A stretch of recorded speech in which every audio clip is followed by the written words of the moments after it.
Hey, good morning. It's Uncle Lou. I've left this out of the video on accident, so I'm recording this now, and I'm just going to add it to the beginning of the video you're about to watch. I'll be live today at 1 o'clock.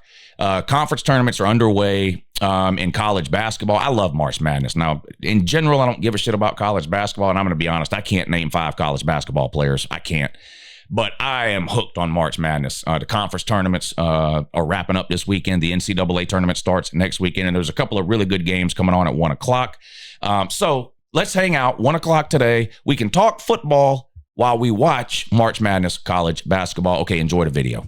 How about we talk some college football today? How's everybody doing? Happy Saturday. Welcome back to the channel. It's Uncle Lou here. That's right, it is me, Uncle Lou, live on YouTube for you. Appreciate you tuning in. We're going to get back to the schedule previews. I got a whole bunch more I still want to do. Georgia Tech will be the next one we do. By the way, a couple of people have asked for that one over on the Patreon, and several of y'all in the comment section on the other schedule preview videos. But I want to talk about a couple of football things today.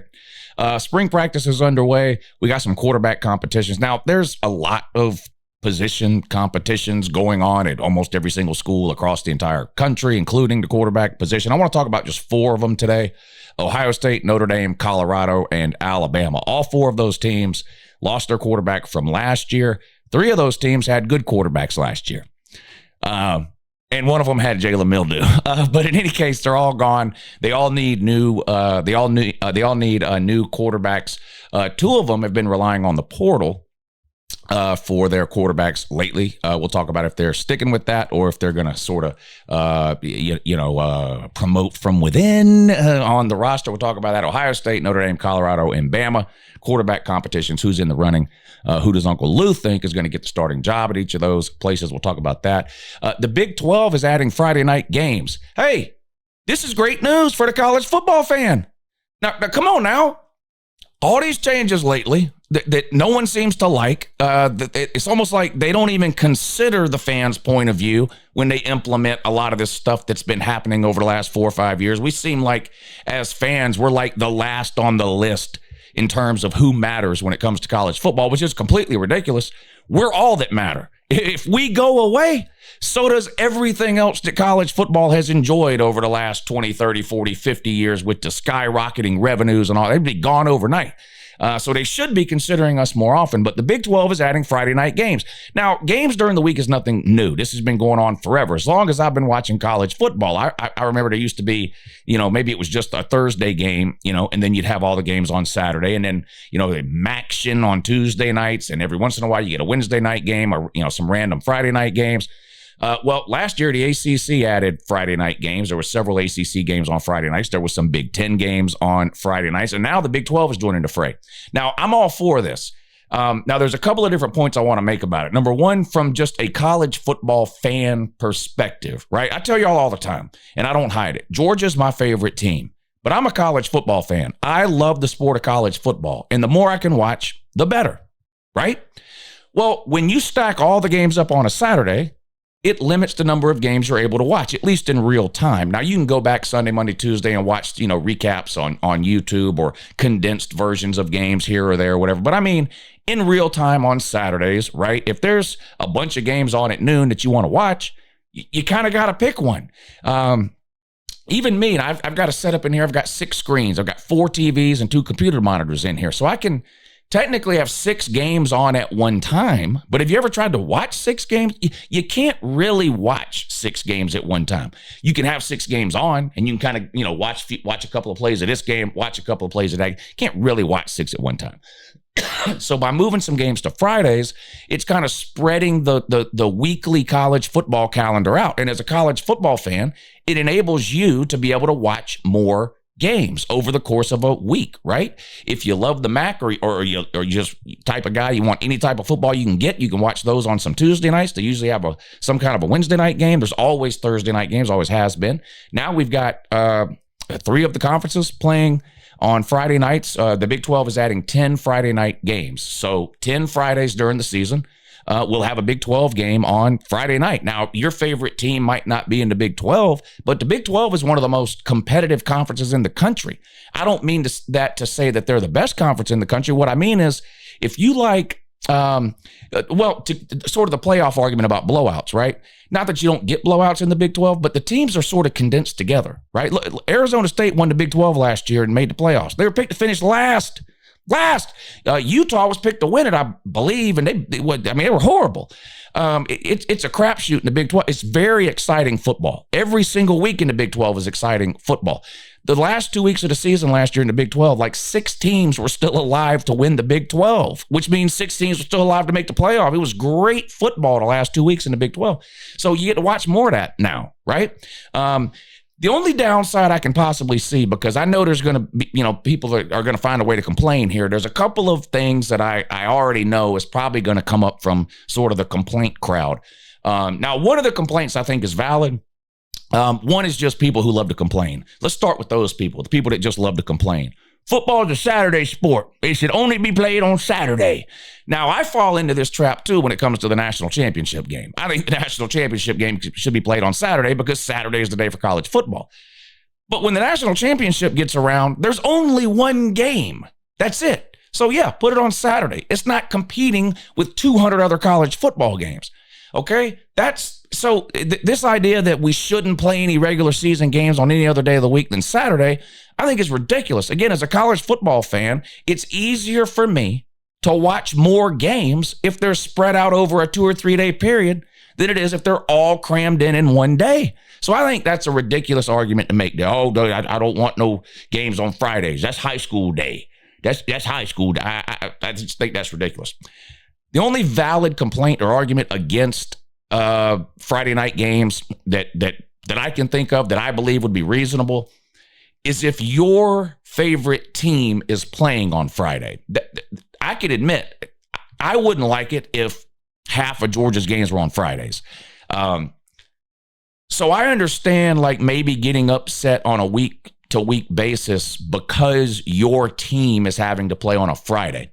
Maybe it messes up your plans, right? Maybe you got a kid that plays high school ball and you're obviously going to go watch your kid play, which means you can't watch your college team play because they're on Friday night that week. So I can understand that fan being upset at that particular week, right? Say you're a BYU fan or a Kansas State fan or whoever it is in the Big 12, and the schedule comes out and one of their games has been moved to a Friday night, and for whatever reason you can't watch it because it's on Friday night. Maybe you work a swing shift, 4 to 12 shift, Monday through Friday or whatever, and you're used to sort of having your weekends where you can just sit around in your Barca lounger all day on Saturday and watch your football, including your favorite team. And this week, I can't do it because they're playing on a Friday. I'm willing to accept that as a valid complaint on a week-to-week basis that, I love Friday night football as long as my team's not on Friday night. So I sort of get that. But anyway, that news came out this week. You may have heard of it. Maybe you haven't. What's your thoughts on that? Let me know down below. All right. Let's talk about some quarterback competitions going on across the country. We're going to start with Ohio State. Of course, Will Howard gone off to the NFL draft, where he will be drafted behind Kyle McCord. That's right. Kyle McCord's going to get drafted way ahead of Will Howard. Why? Kyle McCord's better. Bottom line, I don't know why that makes Ohio State fans so mad either. You don't need to have a generational talent at quarterback to win a national title if your entire rest of your roster is loaded with elite players. Have you not been paying attention to the world of college football over the last few years? Does J.J. McCarthy and Stetson Bennett mean anything to you at all? I don't see them lighting it up on Sundays, but they got national title rings. And so does Will Howard. So why do you get so mad when somebody states the obvious? Kyle McCord was better. Anyway, so Will Howard's gone. Who's going to play quarterback for Ohio State this coming season? And more importantly, does it matter? Yeah, it does matter. I'm being a little facetious there, but listen, if you're a quarterback, there's not a better spot for you to be than the starting quarterback at Ohio State. I mean, it's like winning the lottery and scratching $1 million or scratching $1 million lottery ticket. You are landing in the absolute perfect spot. They're going to have 2, 3, 4 NFL wide receivers. Half their offensive line is going to be in the NFL eventually. They're going to have a couple of NFL running backs, at least they did last year, and I'm sure they're ready to reload there too. They're going to have a great defense that's going to keep you in the majority of games that you play. Like, there's not really a better spot a quarterback can land in than Ohio State. That being said, You can't have some complete and total bum who throws 50 interceptions a year or whatever. So it does matter who plays. But anyway, who's it going to be? Julian Sayin, Lincoln Kindholes, what's the St. Clair kid? I'm drawing a blank on his first name. Anyway, I think it's going to be Julian Sayin. Now, I think he's got the most upside. He's a transfer from Alabama, very highly rated, 5-star guy. Went to Alabama, and then when Saban got gone, he switched and is up in Ohio State now. I think he's got the highest immediate upside of any of these available quarterbacks on the roster at Ohio State. Now, Lincoln Kindholes has got more experience, but he's got a lower ceiling. He's, again, just my opinion. And I've heard from a lot of Ohio State fans, too, by the way, who also believe it's going to be Julian Sayin. Lincoln Kindholes, to me, is more of a Will Howard type, which, again, nothing wrong with that. You just won a national title with Will Howard. Julian Sayin has a much higher ceiling, a much higher upside. He's the type of player that could potentially win a game for you. Okay, Will Howard was never that. Ever. Never, ever. Not a day in his life has he ever been that. Okay? Julian Sayin gives you the sort of upside potential that Ohio State had in the quarterback room sort of before they won the national title, right? And quarterback wasn't why they weren't winning. I mean, look, Justin Fields was a great quarterback. It wasn't his fault he didn't win a natty. Defense was an issue at Ohio State for a few years while the offense was putting up 100 points a game. C.J. Stroud, another example, right? Julian Sayin, to me, more like C.J. Stroud, Justin Fields. Kindholtz more like a Will Howard. You have to get this idea out of your head that whoever wins a national title is better than whoever didn't. This is sort of something that's been born of the internet age. I used to, all the time. Stetson Bennett is not better than Bryce Young. Does anybody think that's true? It's not true. I promise you it's not true. Stetson Bennett is not better than Bryce Young. Is he? Does anybody think that? No. Well, Stetson Bennett's got 2 natties. Bryce Young's got 0. Doesn't matter. Okay? So people get hung up on this thing. Well, if such and such is better, then why did he lose to him? Breaking news. Let me ask you, Alabama man, do you think Jalen Mildew is worse than whatever dead body Michigan played at quarterback in the bowl game last year? No. Now, Jalen Mildew's not great, but he's better than whatever Michigan had on the field, okay? Michigan beat you. The team of Michigan beat you. Doesn't mean that every player Michigan had was better than every player you had. Anyway, I'm throwing my hat in the ring at Ohio State for Julian Sayin. Let's move on to Notre Dame. Now, Notre Dame is a team that's gone to the portal the last couple of years under Marcus Freeman to get their quarterback, right? Sam Hartman out of Wake Forest a couple of years ago, Riley Leonard last year out of Duke. And again, they had a great year. And this is another one here with Riley Leonard. Riley Leonard's not a great quarterback. He's not going to make it in the NFL. He can't really throw the ball. He's not going to make it in the NFL. Doesn't mean Notre Dame didn't have a great team last year. How they played in the national title game. And if it's 3rd and 3, I already told you, Riley Leonard's gaining 4 yards. Okay? He ran the offense to perfection. He did what he was asked to do. He handed the ball off to Jeremiah Love and threw it every once in a while to Great House or Green Garden or whatever the fuck those the wide receivers' names were. And they played really good defense, had good lines of scrimmage, Notre Dame. Okay? They're a really good team. Riley Leonard wasn't that great. I mean, we want to tell you. Anyway, he's gone. Who's going to take over at quarterback for Notre Dame? Are they going to go back to the portal for the 3rd year in a row? No, they're not. They're actually going to play a quarterback they went out, signed it, or recruited and signed out of high school. And I think this is a must almost for Notre Dame. You know, if you get in the habit of playing a transfer quarterback every single year for multiple years in a row, it becomes hard to recruit elite quarterbacks out of high school because they look at your track record over the last 2 or 3 years and they go, well, why am I going to go up there and work my tail off just so when I'm getting ready to start, they can bring in a transfer from somewhere and move ahead of me? Why would I do that? So I think it's important for Notre Dame to sort of give one of their own guys a shot this year, and it looks like that's what they're going to do. Riley Leonard, gone. Steve Agnetti, C.J. Carr, Kevin, is it Kevin Munchie? Anyway, I think C.J. Carr has the highest upside of any of those 3, and I think he's the long-term answer at Notre Dame. I think he will be a multi-year starter at Notre Dame. We all know the whole Michigan connection with Lloyd Carr, but he's at Notre Dame. Will that long-term answer at QB, C.J. Carr, will that start this year? Will it start in week 1 this year? Will it start in week 5 this year? Or is it going to be the Steve Agnetti? He's got more experience right now than C.J. Carr does. I think C.J. Carr has the higher upside. Now, Notre Dame is a team that doesn't really same for Ohio State, by the way. 3 of the teams on this list fall into this category. Ohio State, Notre Dame, and Bama. They don't need a quarterback to come in and win a Heisman year 1. That's not what these teams need. These teams have enough talent and skill at the other offensive positions and honestly talented and good enough defenses to win a lot of games without a quarterback that needs to put the team on his shoulders, right?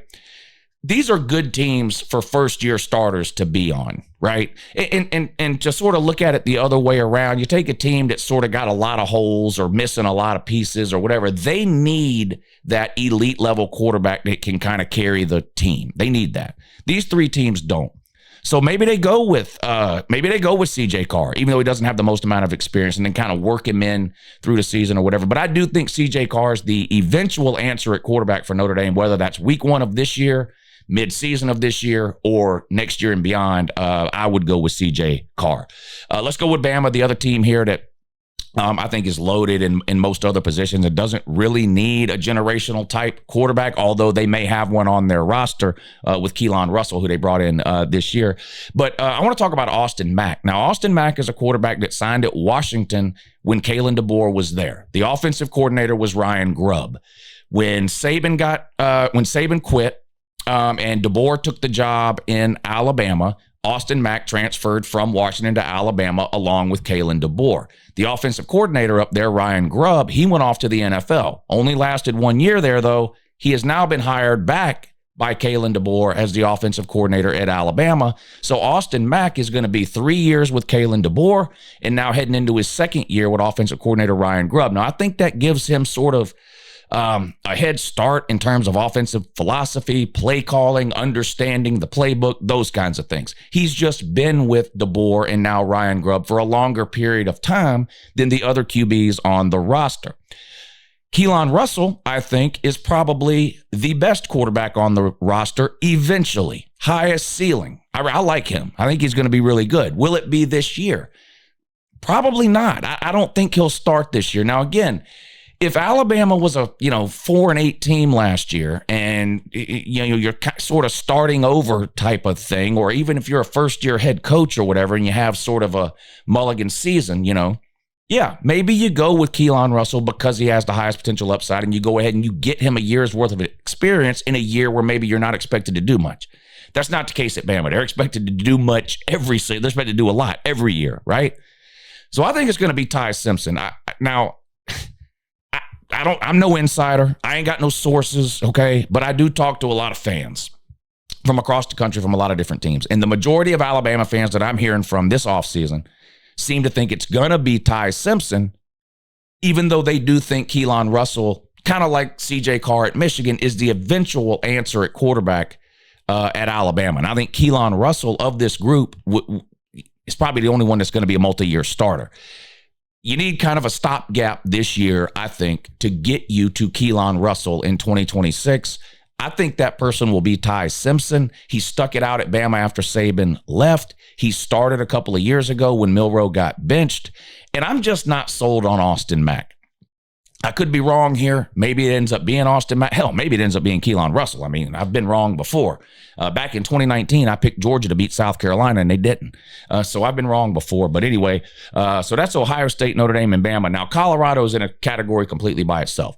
Colorado, unlike those other three teams, does not have a roster loaded everywhere with elite 5-star, NFL potential talent. Not that they don't have any good players on their team. That's not what I'm saying. But if you just stack up these rosters, talent-wise, top to bottom, Colorado is a long way behind these other three teams.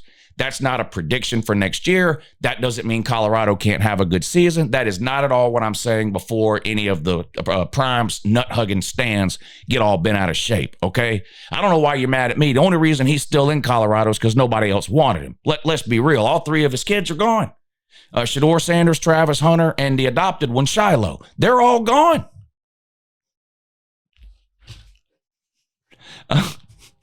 They're all gone. He doesn't want to be there. He's only there because he had no other options. But anyway, so they do need a quarterback that can make plays. They need a quarterback that can win them games. They do need that.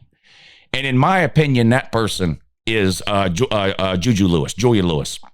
I almost said Julian Say, and I get confused with the Ohio State guy. Juju Lewis. This is a kid out of Georgia that's been sort of on the radar regionally since he was in 8th grade. Any college football fan around here or high school football fan in this area has known about this kid for 4 or 5 years now. He has enrolled at Colorado after committing to Southern Cal initially and Lincoln Riley, decommitted and is now enrolled at Colorado. And I really don't see any other option for Colorado other than to play Juju Lewis immediately. Is he going to win a Heisman next year? No. I mean, the odds of that are astronomical. As a true freshman with the roster that Colorado has, it's just not likely, in my opinion. They also brought in a transfer, no big surprise there. This is Colorado we're talking about after all, in Caden Salter. Now, he's got a ton of experience and was really good last year in the group of five. And I wouldn't be shocked if he starts the first game. I would not be shocked if Caden Salter gets to start the first game just because of experience. But I don't think for a second that Deion is leaving Juju Lewis on the bench all season long. Now, whether that means he eventually becomes the starter at some point this year, I don't know. But I think he will get playing time and meaningful playing time in every single game this season, from the first one to the last one. And I'm not talking about the fourth quarter of 30-point games. I'm talking about design packages at certain points in the game, in first half, second half, first quarter, third quarter. I don't think for a second that Deion is going to leave Juju Lewis on the bench. So I could see a scenario where Caden Salter gets to start, but this feels like it's just a matter of time this year before Juju Lewis takes over there at Colorado. All right, there's a ton of other quarterback competitions and interesting position group competitions going on all across the country as spring practice gets ready to, or really it is underway for most schools across the country. Those are just a few of them that stand out to me: Ohio State, Notre Dame, Colorado, and Bama. Ohio State and Notre Dame, of course, played in the national title game last year, so both made the playoffs. Bama missed out because they lost to 3 unranked teams. Oh my God. Lost to Vandy, Oklahoma, and Michigan. My God. I don't know what's happened to Alabama. I'm 46 years old. I know how old y'all are. But I remember when Alabama used to be good and shoe into the playoffs. Those days are over. Appreciate you watching. Have a good morning.